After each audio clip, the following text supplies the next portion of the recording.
تیم ملی فوتبال نورستان تاجیکستان در دور نهایی چمپیونات آسیا 2020 اشتراک خواهد کرد. فوتبالبازان زیر 16 ساله ما در بازی‌های انتخابی که در اردن برگزار شد هنگامه نشان داده تمام همسالان خویش را با حساب کلان شکست داده در تمام بازی‌ها نه کمتر از 5 گل به ثمر رسانیدند.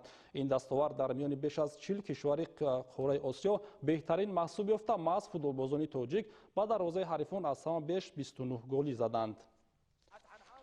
منتخب فوتبال 16 ساله تاجیکستان در بازی آخرین گروه ا بر تیم ملی فوتبال اردن با حساب 5-2 ظفر یافته راه خط دور نهایی چمپیونات آسیا در سال 2020 را به دست آورد.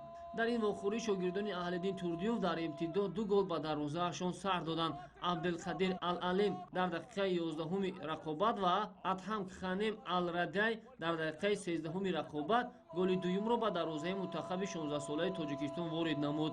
در دقیقه 24 رقابت باشد رحمتشاه رحمتزاده یک گل به دروازه تیم فوتبال اردن وارد نمود. عبدالفتاح خدایدادزاده باشد تناسب را در دقیقه 60 رقابت برابر کرد.